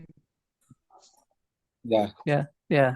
No, it's a fair thing, and that's why I keep repeating as a disclaimer that... Yeah, you can go ahead. I just wanted to add to what you said. Yeah. No, you are fair enough. See, whichever form, whether you are following Advait or Dvait, you finally have to, like in the material world, we are all doing our work, right? We have our responsibilities. If you are doing a job, you have job responsibilities. If you are running your family, you have responsibilities. Like we have Prabhu from the 1977 batch, he has seen it all now. He's probably doing his own stuff. Whatever we do, we have to do with quality, right? That quality you cannot compromise. So what Balaji is talking of is a situation where you're making a facade, right? So no, you can't make a facade. You have to be serious, and you cannot drop the quality levels. Like today, if I am still getting the mercy of my guru, and if I'm following my spiritual life, and just to give you an example, for my wife and I, we have to spend almost 5 hours every day on following our guru's instruction. Does it mean that I don't do my corporate job with good quality? I have to do it. And if you look at the entire Bhagavad Gita, Arjuna is a grihastha. Never has Lord Krishna told Arjuna that you drop your duties of your family or otherwise and you become a hermit. No. Actually, the question has been asked. In one of the chapters, the 17 questions, one of the questions that Arjuna asks, you are giving me all this gyan about renouncing the results of the work, this, that, and now you're asking me to battle. You're asking me to kill my kingsman. Why should I do that? Why should I not go back and retire? So, Balaji is right. Whatever we are doing, we have to do it appropriately. I'll quickly come back to the question that our colleague asked, which is where to make a start. Right. So, as I said, 3 things are important. One is sadhu sang, the other is shastra, and the third is guru. Right. Now, Shastra, when we say, I think the simple thing is to go back to the Bhagavad Gita, as I shared in my slides. It's not so difficult. You have to make a start. But there are a few caveats. And the caveats is, again, depending on the philosophy that you are practicing. You need 4 things when you think about the 4 yugas: Satyug, Treta Yug, Dwapar Yug, and Kali Yuga, religion or philosophy has 4 tenets, right? Or in Hindi, if we have to say, 4 स्तंभ हैं religion के, सनातन धर्म के 4 स्तंभ हैं. The 4 are truth, austerity, mercy, and cleanliness.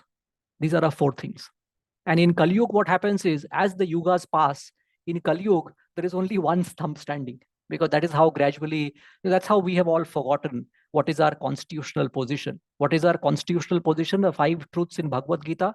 First truth, who is God? Second, who are we? Third, what is material nature? Fourth, what is time? Fifth, what is karma? Right? So who are we? We have forgotten that we are an eternal soul and not the body. Right? And what is our constitutional position? Chaitanya Mahaprabhu very nicely says, Jiver Swarup hoy Nitya Krishna Das. We are actually, whatever philosophy, Christian, Muslim, Jew, Indian philosophy, we are all servants of God. But we have got forgotten that. Why? Because when Lord created material nature with the 8 tattvas that I said, Bhumi, Rapo, Analah, Vayu, Kham, Mano, Buddhi, Revacha, Ahankar, Iti, Yam, Me, Bhinna, Prakritir, Ashtadha. Along with that, Lord created Maya. Right? That is Lord's Shakti. So when Maya was created, as soon as we get out of the mother's womb, you will see that and read that in Srimad Bhagavatam 3rd canto, where Lord Kapila is giving instructions to Mother Devahuti. So as soon as we get out of the mother's womb, Maya encompasses us. Maya is Lord's energy. So we forget our constitutional position that our main purpose in life is to serve God in the spiritual world. So we forget that. So now we have to come back and remind ourselves that. How? Through sadhu, shastra, and guru. So coming back now to follow this, yes, Bhagavad Gita is an easy thing in the corporate world or in whatever life you are leading now. If you actually think 15 chapters, it is as good as 15 slides or the 17 questions. Maybe you try to just think about, 1 or 2 questions and just go from there. So the easiest process or the way that you have to do this is, the first and most important thing, you can start reading the Bhagavad Gita, like me. I started reading in 2013. But you read it 1 year, 2 year, 3 year. The question is your life changing? So for that to change, you have to do one more thing, which is chanting. And depending on whichever philosophy you follow, that is very interesting. Any philosophy, you will find all of them chant. Christian chant or rosemary beads, Buddhists chant, Muslims chant. In Indian philosophy, whatever is your guru mantra that you have got, if you are looking at searching and finding a guru, that is a different topic. I can, maybe share my experience. But ultimately, you have to chant something, right? What do you chant? In Srimad Bhagavatam, 12th canto, 3rd chapter, 51st verse, says that Kali Yuga has all bad qualities. But there is one beautiful quality in Kali Yuga. If you chant the name of God, then you will remember this constitutional position. Jiver Swarup hoy Nitya Krishna Das. It's very easy. So chanting you have to start, right? Once you start chanting, then gradually your little bit. I mean, I have been chanting maybe, as I said, when I got associated with the Gayatri Shakti Pit, then I started chanting a little bit during my graduation days and so on and so forth. But then it was not so regular. But at least you started. That time it was Gayatri Mantra. Now, of course, we chant Hare Krishna Maha Mantra. Now that we are initiated, or even before initiation, I said we have to spend 5 hours. Why? Because you have to follow the Guru's instructions. But first is chanting. Right? Once you start chanting and then you start reading the Bhagavad Gita, you will gradually see the difference between material reading and spiritual understanding. Right? And there are 4 verses which are beautiful paired verses, which I will, in the interest of time, not go beyond. One is chapter 9, verse 22. I will put in the chat. And the other 2 are very easy to remember, 10:10 and 15:15. So the Lord gives that process, right? And then the Lord will help you step by step. So you read, you chant, and of course you need to do a little bit of sadhu sang. There are a few more things, but I will not go into those details. Let's just simply read those 4 beautiful verses, 9:22, 10:10, 10:11, and 15:15. And then I will pause. So I will again share my screen and we will open up the verses. And the 15:15 is a beautiful solution plus also a very nice depiction of why we are where we are today. Why is it that we have forgotten what is our connect to God, right? So I hope you can see my screen. I will first go chapter 9. You see the heading. When I started reading, sometimes there was a period in my SAP corporate life. I used to work for corporate audit in the fraud investigation team. And for almost 6 months, 8 months, I used to work like an FBI agent. And everything that we used to work on was confidential. Then when I came to Bhagavad Gita, I said, this chapter, it says the most confidential knowledge in the world. The Lord is revealing. Now, I know some of you are in the government sector, some other, all that is all nonsense, material confidentiality. This is spiritual confidentiality, right? But we'll go to 922, right? 922 is a beautiful verse that will help you understand why, as you start chanting and reading, gradually God is going to help you, right? So first we'll go to chapter, this text 22, right? So text 22, it says, Ananya chintayanto mam ye jana paryupashate tesham nitya abhiyuktanam yogakshemam vahami aham. Ananyas chintayanto mam. Gradually, when you start remembering me, whether it is through the Advait process or the Dvait process, whether through a photo, deity, whatever, ye jana paryupashate tesham nitya abhiyuktanam. The beautiful thing the Lord will do is yoga kshemam vahami aham, right? What does it mean? We will see that literal translation. So Lord says, when you start focusing, the point on quality, we work in our office, we do a good job. When we do a good job, when we are focused. So similarly, when you are focused in terms of your chanting and reading and so on, the Lord does two beautiful things. The Lord preserves what you have. And whatever is the difference, the Lord will give you. I preserve what you have and I carry what you lack. So that's how you get into step by step. And then in the interest of time, we will go to the beautiful verses in chapter 10, 10:10 and 10:11. So Lord, what does he say? Here the Lord says, Tesham satata yuktanam bhajatam priti purvakam dadami buddhi yogam tam yena mamupayanti te. Then in text 11 he says, Tesham eva anukam partham aham ajnana jam tamah nashayami atma bhavasto jnana deepena bhashvatah. So he says to those who are constantly devoting to serving me with love, step by step, as the devotion increases, I give the understanding by which they can come to me. Tesham satata yuktanam bhajatam priti purvam dadami. I give buddhi yogam, the real intelligence, by which mama upayanti, you can come to me. Right? And then the other verse is also a beautiful depiction where he says, you see special mercy. We forget, apart from our constitutional position, I always give a very simple example. Who are we? Everyone knows, at least in the Eastern philosophy, people believe in the soul. In the Western philosophy, sometimes they don't believe in a soul. Now the youngsters, they are saying YOLO, YOLO. You only live once. Not the right philosophy. Then it is difficult. You have to first remember, there is a dual chip. In your heart, there is a soul and super soul. One is your own soul, and one is, as I said earlier, when Lord created material nature, when he converted Pradhan into Prakriti, he glanced over material nature.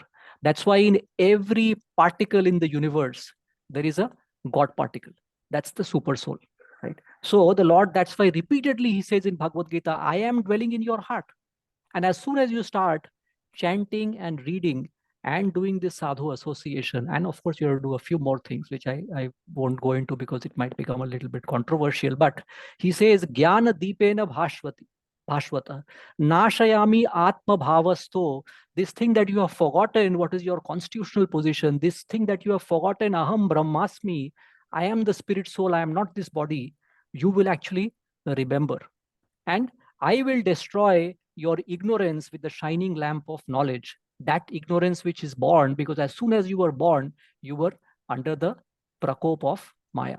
And the last one, which is a beautiful verse, which also gives both problems on why we are here today, but also solutions. So the Lord says, Sarvasya cha aham riddhi sannivishto matta smritir jnanam apohanam cha. Sarvasya cha aham riddhi sannivishto matta smritir jnanam apohanam cha. Vedaischa sarvair ahameva vedyo vedanta krid vedavid eva cha aham matta smritir jnanam apohanam cha. First of all, the proof that the dual SIM, like in the mobile phone, there are two chips in our heart. And actually in the Shvetashvar Upanishad, it is also described the size of the human soul. You have a human hair, you divide it by 10,000 times, that is the size of the human soul, Jivatma. And then the other one, which is super soul, Paramatma, which is Krishna's Ansh, which is also inside our heart.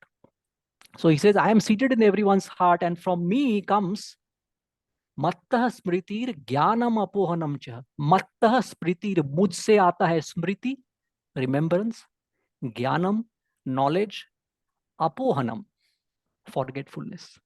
So because we have forgotten at this point of time, right? But if we follow the process, then the Lord, first, he will preserve what you have, and he will give you what you lack, right? And then we saw in 10:10, he says, you start serving me. And then whatever is ignorance now, because you are covered by Maya, in the spiritual parlance, we say you are Baddhatma. You were actually an eternal spirit soul when you were there inside the mother's womb, right? But when you came out, my Maya, Devihi Guna, Esha Guna Mai, Mama Maya Duratyaya. This Maya is very difficult to overcome. But once you start serving me, once you start surrendering to your Guru, how can you surrender to your Guru? Simple. Whoever is your Guru, you follow the Guru's instructions. Like Srila Prabhupada has given us instructions. Every day we have to chant 16 rounds of Hare Krishna Mahamantra Janta. And there are 4 other regulations that we have to follow. So whoever is your Guru, hopefully, obviously, you have to find a Guru that is, really good. There are qualities of the Guru that is defined. What is the quality of the Guru? In 434, the Lord has described, Tadvidhi pranipatena pariprashnena sevaya upadekshayanti te jnanam jnaninas tattva darshina. So he's telling Arjun, just try to submissively inquire from the spiritual master, serve the spiritual master. He will give you the absolute knowledge that will then help you come to me, right? And the last thing before I end is where the Lord says in chapter 18, text 66, he says, that is the most profound verse of the Bhagavad Gita, where he says, Sarva dharma parityaja mama ekam sharanam vraja aham tvam sarva papebhyo mokshayashyami ma shuchah. Sarva dharma parityaja, abandon all varieties of religion. Which means don't forget, you don't make it complex. Just start serving me and start developing this association with me. Sarva dharma parityaja mama ekam. You ekam. Don't deviate. Here, there, hundreds of gods and goddesses in Indian scriptures. There are 33 crore gods and goddesses. Don't get confused. Mama ekam sharanam vraja. Meri sharan mein aa jao. Aham tvam sarva papebhyo. For millions of lives, all the pap that we have done, I will take those. Aham tvam, I will take your sarva papebhyo. Moksha ishyami. Once you follow this, I will help you come to this right place, and you will get the chance to come to your permanent home, which is Vaikuntha Lok, which is the spiritual world, after which you will never come back to this material world. And the last words, ma shucha, do not fear. Don't worry, you will be there. Right. So I know this has been much beyond the time slot. I am so sorry, Balaji, Ritesh, Vikash. I'll again pause and pass it back to you. I know everyone has a lot of other engagements, but hope this at least made you think. Why? Because those 6 years, 5 years, somebody spent 7 years, somebody spent 8 years. Now there is high school in Ramakrishna Mission.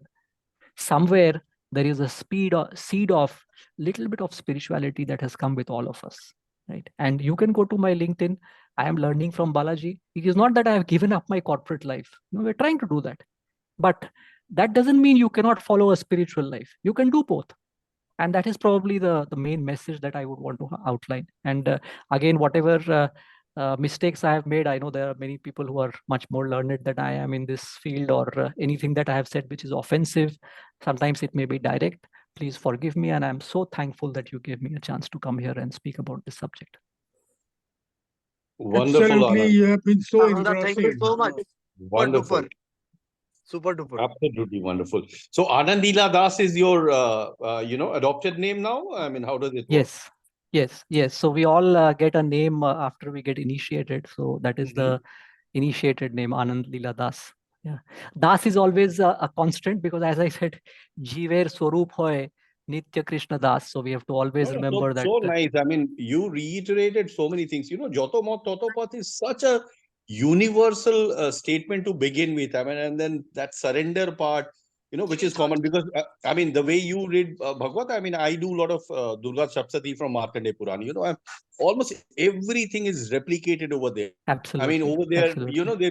there's a verse which says that Dharamdharini. I mean, so Ma has multiple roops, at times Saraswati, Lakshmi, Kali, depending on what you want. Those so roops are there. Yes. And उसमें लिखा हुआ है कि जब उसको आप रक्षा कवच पढ़ते हैं तो स्रोत लिखा हुआ है कि धर्मधारी माँ मेरी मन बुद्धि अहंकार की भी रक्षा करो. वो all those things. I mean, it is wonderful to listen to you today, Anand. Wonderful to listen to you. ये बताओ कि how come only few take this path? Only 18 people in this अड्डा. बाकी लोग कहाँ चले जाते हैं? हम लोग को रामकृष्ण मिशन वाले. वो सीड तो है, but वो सीड because the जिसके कर्म में आपका कर्मा डिसाइड करता है आपका कौन जुड़ेगा उसमें. that's also true. मनीषा नहीं, वो हम मान लेते हैं, मगर है क्या है ना कि नहीं वो इस पे कोई आप जब बता रहे हैं, आप पाठ कर रहे हैं दुर्गा सप्तशती से. हम क्लास 11th में थे, पापा बताए हमको, वो 11 से पाठ कर रहे हैं दुर्गा जी का, ठीक है ना. और जो बता रहे जोतमोत तोतोपौत है, दैट इज द बोलता है ना कि हम लोग का रूट्स इतना स्ट्रांग है कि वी एक्सेप्ट एवरीथिंग. मतलब जो कृष्ण का भक्त है वो भी, जो दुर्गा जी का भक्त है, all paths lead to the same this thing. Super part. Exactly. Yeah. It was very relaxing. It was so nice, Anand. Thanks a lot, and look forward to interacting with you more now. Thank you, Anand. Manish, हम मेरा तो थोड़ा self interest भी है. ये पता चला कि कनेक्शन भी है.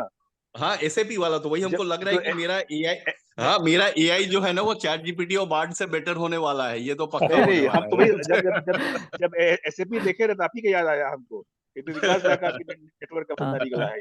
नहीं, बिकॉज़ आप ही बोल रहे थे ना दुर्गा स्रोत के बारे में.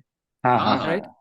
बिकॉज़ टू योर पॉइंट कि क्यों यहाँ पे 17 लोग हैं. So if you can see, just for 1 minute, I shared. Please. Prabhu, if you see text 3, this is from chapter 7 of the Bhagavad Gita. If you can see, the Lord is saying, out of the many thousands among men, one may endeavor for perfection, and of those who have achieved perfection, hardly one knows me in truth. Absolutely. So when I do my classes on Sunday, now we have been doing for 4 years. कई बार प्रभु खाली 2 लोग आते हैं, कई 3 लोग आते हैं, लेकिन हम लगे रहते हैं. हम तो गधे, हम तो अब सेवक हैं. हमारा काम है सेवा करना. और इसमें ही 7th चैप्टर में लॉर्ड कहते हैं, देखिए बहुत अच्छा एक वर्स है. बहुनाम जन्मानाम अन्ते ज्ञानवाम माम प्रपद्यन्ते वासुदेवः सर्वमिति स महात्मा सुदुर्लभः. बहुनाम जन्मानाम अन्ते, after many births and deaths, millions of lives, many births and deaths. Why only 70? 17 is a good number today that came. Otherwise, even sometimes 2 will come. Right? Why? Because this is the reality. This is the Maya thing in the material world. No, absolutely. That was just on a lighter note, Anand. वो नहीं कर रहा हूँ, because हम लोग सब कोई science के स्टूडेंट है, आनंद. तो वो जानते हो एकदम, अगर नैनो में भी कहीं वाइब्रेशन हो रहा है ना, वो वाइब्रेशन कहीं ना कहीं पॉजिटिव इंपैक्ट डालता ही डालता है. It's as simple as that. So I mean, वो बोला जाता है ना, I also go to वो स्वामी विवेकानंद योग संस्थान वाले में भी जाते हैं. वो एक्चुअली वो लोग अब साइंटिफिकली प्रूव कर रहा है कि चैंटिंग सिर्फ सुनने से भी तुम्हारे अंदर में वाइब्रेशन में चेंज आ रहा है। तुम जब करो ना करो, वो अपना कर लो तो नथिंग लाइक इट, दूसरे का भी सुन लोगे ना, वो भी, या अगर कहीं पे हवन हो रहा है तो जो वो एनर्जीज वहां से निकल रहा है, इवन दैट इम्पैक्ट। सो नहीं, वो that was only on a lighter note. I am sure people are busy with, but I wanted to show it to the others because a lot of times, and which actually when I show these verses, I think I always try to explain that this should give you confidence, which means you can take a start tomorrow. Right? Sure. So you should not think why you were not involved for if you are 20 years old or 50 years old or 60 years old. But the question is, you can start now, right? So don't worry why it did not happen till yesterday, because that is how Lord has created the world, right? So we will get forgotten. और दूसरा ना, नहीं, और दूसरा बोले थे आनंद, वो story सुना दो ना सब कोई को। भगवान का वो कहानी है ना, जो नारद जी से एक बार पूछे कि भाई सबसे बड़ा भक्त कौन है, जरा बताओ सबसे बड़ा भक्त कौन है। तो नारद जी बोले मैं हूँ। प्रभु आप बताइए, थोड़ा सा आपके मुंह से भी सुनेंगे तो अच्छा लगेगा। प्लीज आप बोलिए। नहीं, Narad ji in his typical way, I mean, जाके प्रभु से पूछे कि भाई आपका सबसे बड़ा भक्त कौन है। तो प्रभु बोले कि तुम ही चेक कर लो। तो हुआ कि भाई अच्छा टेस्ट कर लेते हैं। वो नारद जी बोले कि मैं ही हूँ आपका सबसे बड़ा। बोले ठीक है चलो तुम्हारा टेस्ट करते हैं। तो उनको क्या किया कि ही गेव हिम अ बोल brimming with milk, and he said कि तुम अब पूरा ब्रह्मांड का चक्कर लगा के आओ और खाली ध्यान रखना कि एक बूंद गिरना नहीं चाहिए। तो उसी में प्रभु बोले कि नहीं, एक किसान है वो मेरा सबसे बड़ा भक्त है। तो नारद जी उसके पास गए और जा करके देखे उस किसान को। तो वो किसान ऐसा था कि मॉर्निंग में उठता था और एक बार जय श्री कृष्ण कर लेता था, या प्रभु का जो ओम नमो भगवते वासुदेवाय कर ले, उसका दिन में अपना निकल जाता था, खेती उती करता था। शाम में फिर एक बार आता था, सोने से पहले एक बार कर लेता था, सो जाता था। नारद जी उसको देख के लौटे तो बोले कि क्या बात करें, हम पूरा दिन नारायण नारायण चैंट करते रहते हैं, वो तो सुबह में एक बार शाम में एक बार करता है और वो हो जाता है, आप बोल रहे हैं कि वो हमसे बड़ा भक्त है। तब उसको ना नारद जी को एक बोल दिए थे, वही ब्रीमिंग वाला, बोले कि पूरा ब्रह्मांड घूम के आ जाओ, ध्यान रखना ड्रॉप नहीं गिरना चाहिए। नारद जी अपना गए, पूरा ब्रह्मांड घूम घाम करके आ गए और पूरा ये किए। तो प्रभु के पास आए कि हम प्रभु आ गए, पूरा ब्रह्मांड घूम के एक ड्रॉप भी नहीं गिरा। प्रभु पूछे कि पूरे दौरान में कितने बार हमको याद किए। Then it stuck to Narad ji की भक्ति के लिए ना जरूरी नहीं है कि बहुत सारा आई मीन ये करना, it could be as simple as surrender जो तुम बोले। I mean even a moment of surrender, I mean that is there. So there are multiple ways, easy है, लोग आते जाएंगे, बढ़ता जाएगा, ऐसे ही होता है, सत्संग ऐसे ही चढ़ता है सब कोई का। So that's what I was trying to say that. बहुत अच्छा प्रभु, बहुत अच्छा, thank you so much. Can I add something? For the benefit of everyone, I want to add that जितना डेप्थ आनंद का स्पिरिचुअल पाथ में है, उतना ही डेप्थ इसका मैनेजरियल पाथ में भी है। So we have stayed together after Vidyapit also for 7-8 years together in Delhi, Mayur Vihar. तो हमारा काफी इंटरेक्शन रहा है, फैमिलीज काफी मिले हैं। So this I can say from personal experience. And अभी recently Anand has started a 2 minutes talk on LinkedIn on managerial aspects, or I would say corporate aspects. So those are also worth listening to. And it's only 2 minutes. So sometimes if we are scribbling through LinkedIn, we can go through that. So I want to just add for everyone's benefit that Anand का दोनों aspect बड़ा strong है। Spiritual तो है ही है, corporate भी strong है, और पर्सनल भी बहुत स्ट्रांग है। सो और बालाजी उसमें ऐड करते हैं, इसका जब प्रोफाइल हम देख रहे थे तो आई वाज वेरी इंट्रीग्ड कि चार्टर्ड अकाउंटेंट, एसआरसीसी पढ़ा हुआ आदमी, चार्टर्ड अकाउंटेंट एसएपी में क्या कर रहा है। एसएपी में इसका हम देखे एसएपी में जब हम देखे तो ये बाबू साहब ग्लोबल लीडरशिप में है ये। I mean he is part of the global leadership by डियो। हम लोग तो इंडिया देखते ही, बाबू साहब global leadership. So you can well imagine कि जो वर्सेटैलिटी इसको हम लोग देख रहे हैं ना, that is in a true sense इसके पूरे इसमें है इसका वर्सेटैलिटी। No, wonderful wonderful. दादा, very senior Dada has raised his hand. Gautam da. Yes, Gautam da. Gautam da. Anand, I just want to thank you from the bottom of my heart for this very beautiful talk. I have 2 questions. One, how can I connect with you? Because I have further questions which we can discuss in private. And the other thing is there a page or a site where you have a collection of the links that some of which you have displayed on the screen today? Thank you very much again. Thank you so much, प्रभु। प्रभु आप अपना WhatsApp number या I will request Ritesh if he can pass on, and then I will reach out to you, प्रभु। आपसे जो भी questions है, discussion, whatever things I shared today, in my, maybe I could just, for the benefit of everyone, show my slide deck now. Dada, just to interrupt, this is Vikas. Yes. Dada, yes. you can just pass on all those links and we can put it with the blog in the website also. That would be wonderful. Yes. I will send this PDF document, and I just want to make everyone aware that everywhere I have already put in the links. Excellent. So, for instance, if you go back here, for instance, if you click, you will go to the link here also, everywhere, whatever, there are enough links. Actually, this Vedabase is the link. And if some of you are interested in also listening to the audio tapes of Srila Prabhupada, so that is also there. But other than that, the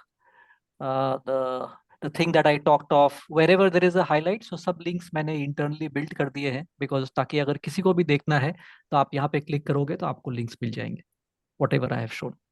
Thank you very much. Yeah. Dada, Prince Anand has also raised his hand. Yes, Prince. Hare Krishna. Hare Krishna. Hare Krishna. So I am currently studying at IIM Rohtak, doing my MBA. And I was at RKM in 2016, just 8 years back. And I also interned at Govardhan Eco Village in Maharashtra, which you must be aware of, with Gauranga Prabhuji in 2020. So I've been personally exploring the scientific, because I come from Nalanda district in Bihar. I've been trying to explore the scientific heritage of Bharat, and there were many parallels and patterns that you derived about pole star and all of that. Those were really fascinating. I want to discuss further things about the topics that I am researching out of personal curiosity only, other than my MBA course. So if there would be some time, you could give around 30 minutes. I would like to discuss what all direction I am going around about the scientific heritage of India. Absolutely. More than welcome.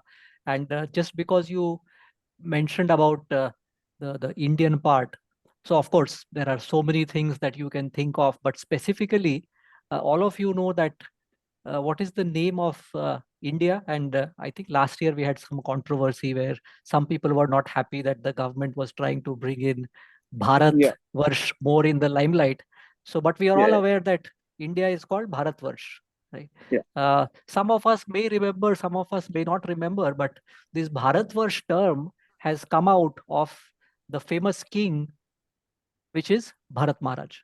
Right. And in the Srimad Bhagavatam, and Prince, since you are young and not that young, I mean, even the colleagues who are senior, they can also just go to ChatGPT and ask ChatGPT, can you give me a brief summary of the story of Jada Bharat in Srimad Bhagavatam?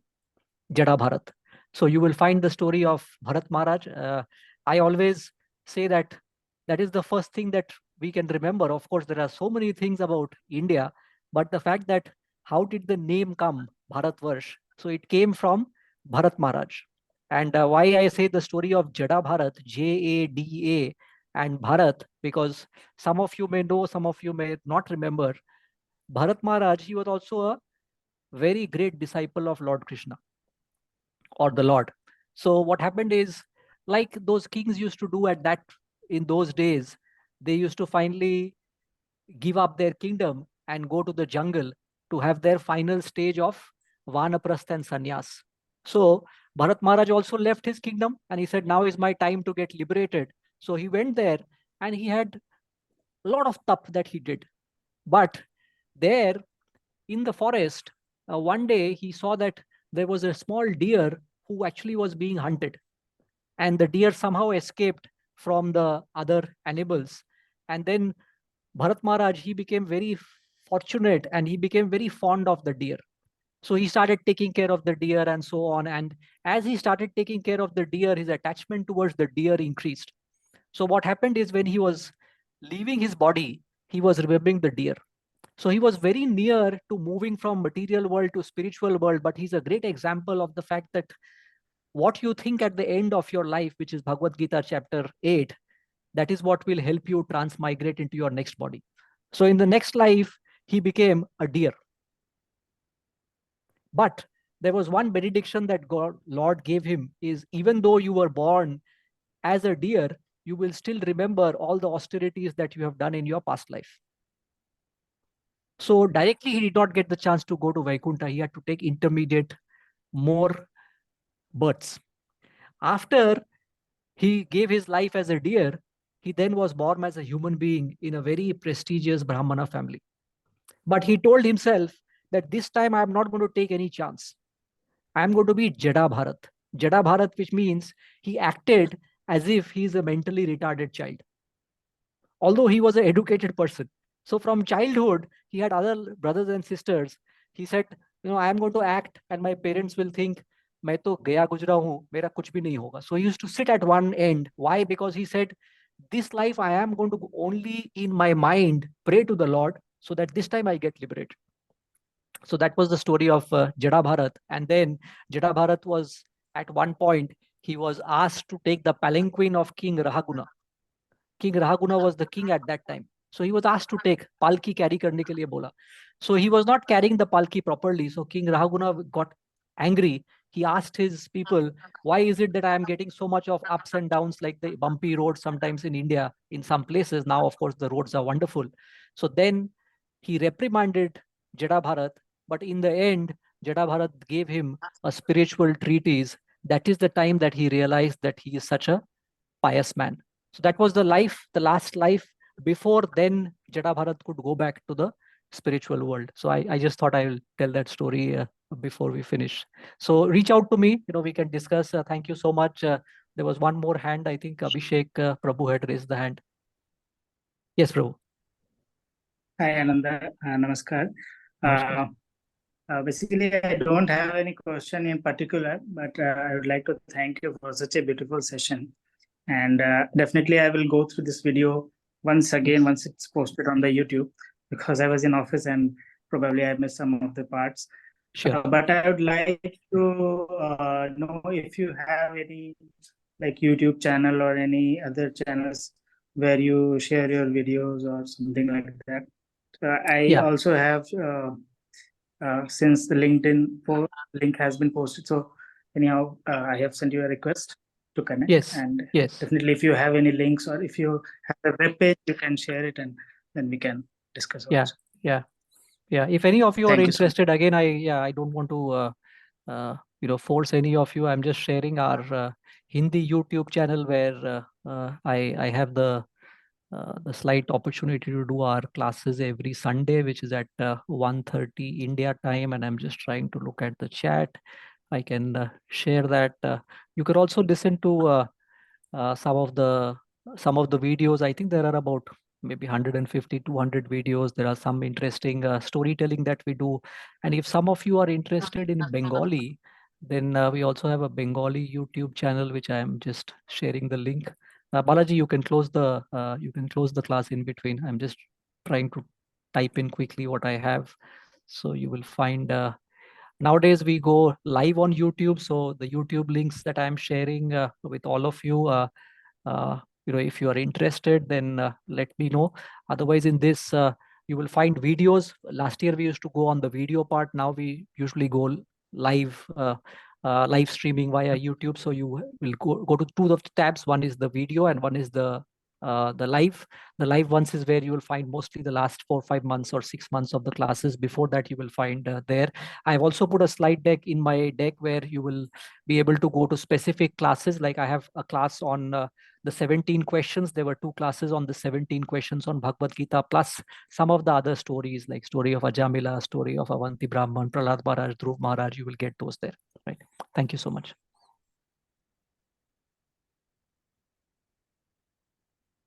Balaji बहुत मारेगा मेरे को आज. It has been very interesting. I mean, it is not such an easy subject to talk to, and I think you held the I would say attention of so many people, because there have been people who have been joining in and going out, maybe because they're busy into something, like Devashish Das. I think Sandeep Mandal also joined, and Tara Shankar also joined for some time. I think Krishnanu is there. So I think he's still busy in hospital, but very eager to listen to you and to talk to you. So it has been really wonderful, Anand. Thank you so much. Thank you so Anand, much. I did miss a little bit of it, but it is so good to see you and hear you. I did miss out a part in between, but I will again sort of, whenever the recording is posted, I'll surely hear the whole thing. And it is so good to see you aspect of you, which I didn't sort of completely know about fully to this extent, and I'm completely impressed. Yeah, We'll catch up soon. There is so much of love for all our Vidyapit brothers, and Devashish, Balaji, Krishnanu, of course, all the seniors Tarasankar are is also there. there. He just Tara wrote on Shankar is that. there. They are all like, we are like brothers. We are close in arms. So please keep your blessings and mercy. And it is so nice to get the chance to speak to all of you. Thank you so much. Have a nice day. Dada, before we close, I would Yes. officially like to thank all the participants today for their time. I also like to thank ओ भैया Balaji. 2 minute रुक जाओ, हम निकल जाएं। Yes, OT में Thank you. I also like to thank Balaji Duff for the moderation, and especially I like to thank our speaker Ananda for this wonderful session. It was definitely mind stimulating, and I had many lessons to take home and work upon them. I believe most of you must have learned many things which you can implement in your life. Once again, thank you, Dada. And now the floor is open for the chit chat.